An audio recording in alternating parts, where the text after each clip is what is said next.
Good morning, sisters and brothers here at St. Matthew's. You know, for most of my life, I've been asking myself one basic question, and that is, how do human beings thrive? How do we become more fully alive? What enables us to live with the abundant life that Jesus himself offers us? And the related question to that is, how do communities thrive? And how do Christian communities grow into the life that Jesus himself wants to give them? How do they become more fully alive with not the spirit of this world, but the Spirit of God? How does that happen? What enables that to happen? What conditions make it possible for that kind of life and thriving in God to occur? And this question about individual human beings thriving in life and communities growing into the full stature of Christ and the life of the Spirit are deeply, well, they're almost the same question. They're highly related because both communities and human beings, individuals, are highly complex, and they have unique pasts, and they have unique present situations, and unique capacities, and unique challenges. So nothing can be prescribed ahead of time, because everything about an individual human being or an individual community is unique. The challenges they face, the gifts they have, their past, their possible future.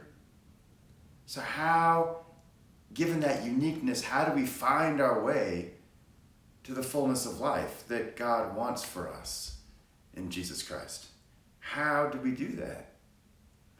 And making it more complicated is that human beings and communities, as the psalmist says, have what they call a double heart.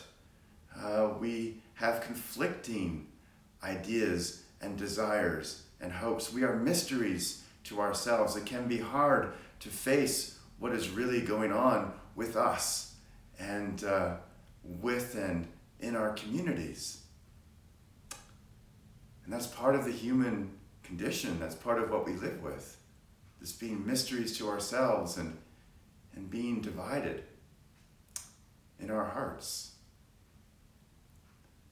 The gospel answer is that love does this, right? And this is what presiding Bishop Michael Curry is always talking about with love.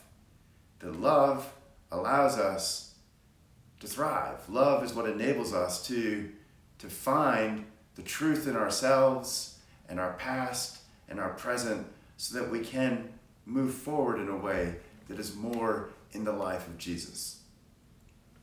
And the gospel is that God came to show us love first. As Paul says, it's not that we loved God first, but God loved us first before we were even capable of love. And that love is what enables us to go on this journey whereby we become more fully alive individually, yes, and as a community, as the body of Christ. That love enables us to be open more and more to the life of the Spirit. But to sound a little bit like Pontius Pilate, we might say, what is love? What is love? It's a very complicated word in our culture. Very confused word, I should say. But Catherine Meeks, a theologian and a writer from Atlanta, she put it very succinctly. She said, love is paying attention. Love is paying attention. And there's all kinds of mysteries to that phrase. Paying, giving, offering, attention. Attention in the age of what we now call the attention economy, where people bid for our attention through our smart devices every hour of the day. Love is paying attention. And I believe this is true. That attention is the sun of human life. If we are plants, it is the sun for us. It's what gives us energy when others pay attention to us. It is what gives us life.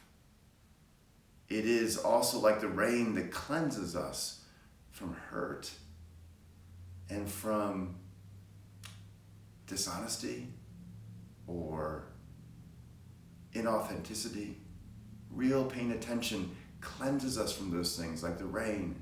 And it's the ground from which we take our nourishment, in which we find our stability. Like we find our ground in how we've been loved and how we've been paid attention to in our lives. That is the ground on which we stand.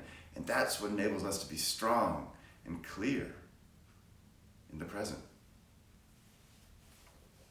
Love is paying attention.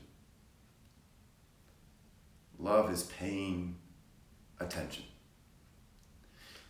My own journey into paying attention as that which enables human beings and communities to thrive, paying attention as the heart of leadership. My own journey into that began in around 2005, and I had been asked to give a number of quiet days and workshops in England, and I was still a monk at that time in the Order of Julian of Norwich, so I was traveling around England offering some quiet days and workshops on spirituality and prayer. And as part of that tour, I spent some time, of course, in Norwich, right, where Julian of Norwich lived, at the little guest house next to the Julian of Norwich Shrine, All Hallows Guest House, as it was then. And I was invited to meet somebody called Brian Thorne, and I was told that he was the chair of the Friends of Julian of Norwich, a charitable group around the shrine. They would be having a meeting, and I should come in and meet Brian and have a little conversation with this board of this charity, because we were wondering what my monastery might do with this charity, so forth. And I had a really unique experience with Brian. I was in the hallway of this little guest house, and Brian came in the front door, and he was about 20 yards away. And it was one of those life-changing moments when, for whatever reason, in the kind of presence he carried into that hallway, and as he turned and looked at me, I simply felt entirely accepted. He was entirely present to me. As I would say years later, it's like Brian simply included me in the world of his own self-acceptance. Like he was just happy that I was in his world. It was part of his cycle of self-acceptance that I was enfolded into. That lasted just a moment. We had the committee meeting, and then he went his way. But lo and behold, the next morning I was getting on a train to go from Norwich to Cambridge to meet a friend in Cambridge. And Brian was there on the railway platform going to Cambridge too. And we hadn't planned that, but I got to sit with him for an hour and a half on the train. And he showed me such a curious, authentic desire to understand who I was. He showed me his own great genuineness in his spirit. And he showed me acceptance, that whatever I was included in his self-acceptance. And that gave me an experience that has changed my life, that has set my life on a whole new path from that point. Because for me, that experience of being shown that kind of attention, that wants to understand exactly what I'm trying to communicate, that does it within great acceptance and with great genuineness, it was like suddenly I'd been given the space to explore what was really true about me and about life and about what I wanted and where I was going. And it was like the gift of life itself. It was like the sun, and it was like the rain, and it was like the ground on which I could stand. It was an amazing experience for me. And I would learn later that Brian had spent his entire, or most of his professional life, training as a counselor a therapeutic counselor in the tradition of Carl Rogers and humanistic psychology, to do just that, to offer human beings attention that fully accepts them with great genuineness, trying to understand and accept.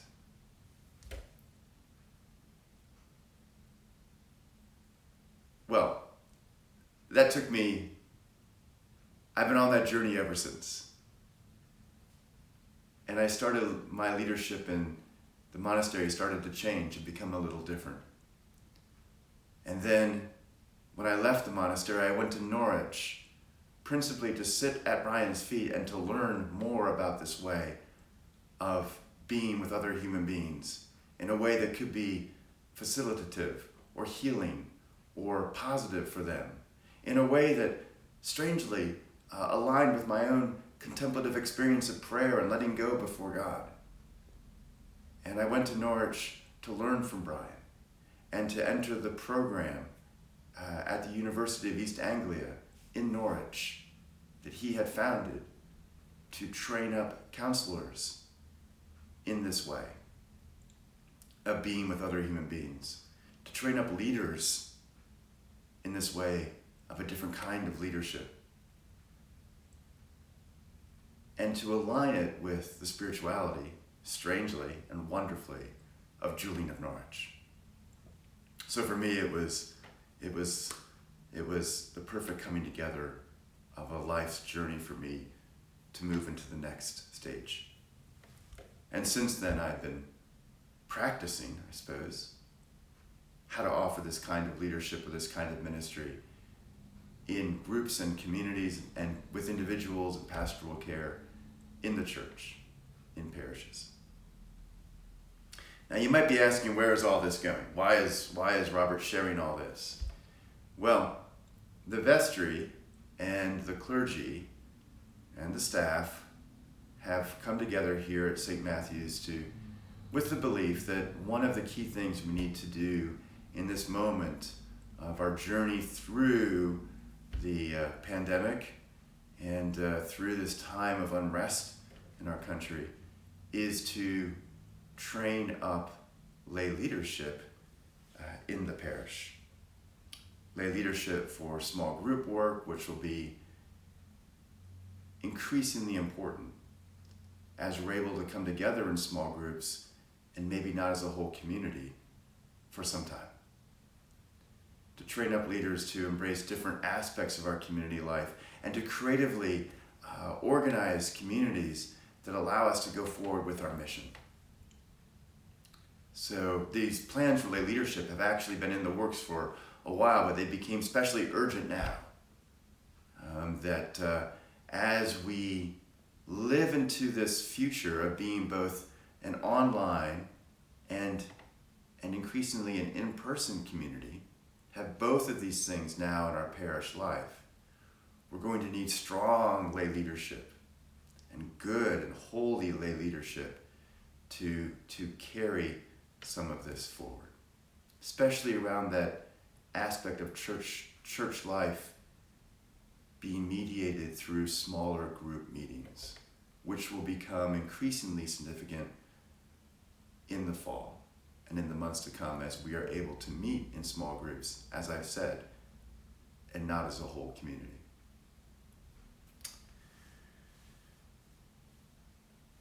So even though it's summer and the traditional time to recoup and think newly about the fall, I'm going to be launching a program this summer around lay leadership formation or development or discernment in the parish, lay leadership formation. I call this program Birds of the Air.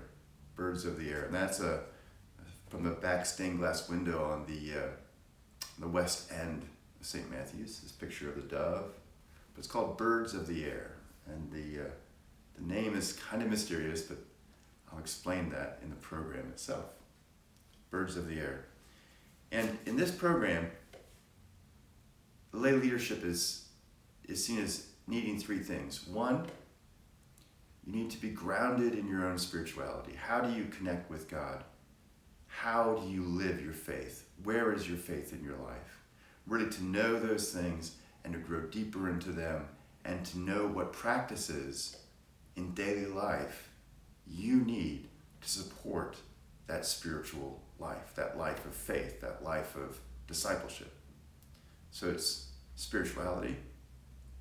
It's also about learning facilitation and listening skills. In other words, how to pay attention, how to be a presence in a group that provides sun and light and rain for people, right? How to pay attention. And a third element of it is fellowship, and in that fellowship and support of the community of learners around leadership to discern your own ministry in the parish.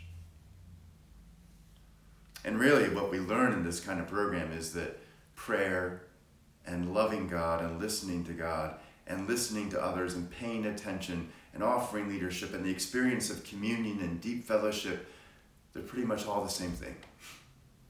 Right? They all are part of the same experience of God and God in the community together. It's a marvelous coming together of all these different strands of Christian life. Now, I want to be clear that this kind of lay leadership is not sort of the apex of all lay ministry in the church. Not like everybody should get to this point. Everybody is called to this or anything. That's not what I'm saying. Not everybody is called to this particular way of serving and loving in the community.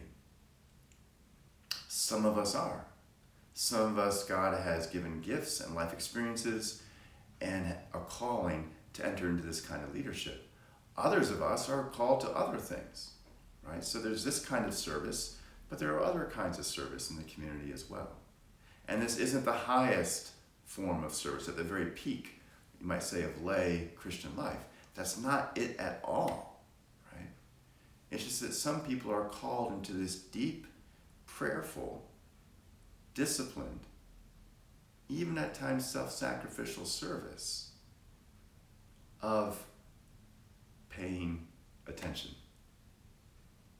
of giving their full attention to the life of each individual in a group, so the group can discover the next step it needs to take to have more life, the life of the Spirit that Jesus wants to give to it. So, look in this email. There's more information about when the what we're calling the Come and See session will be, where you can come and learn more about this program and see if it seems like really a fit for you. And there's also be some sense of what dates we'll be having this program through the summer. We will share that in the Come and See as well. And the requirements and the expectation for you if you were to enter into this program with me. If you come, if you don't come, we are all in this community together, and we are learning to respond to God and God's Spirit at this time. And here is the thing, brothers and sisters. Here is the thing. We're wondering what we, St. Matthew's, are going to become under the light and cleansed by the rain and firmly rooted in the ground of God's loving attention to us, God's accepting attention, God's deep, abiding, genuine, loving attention to us. What will we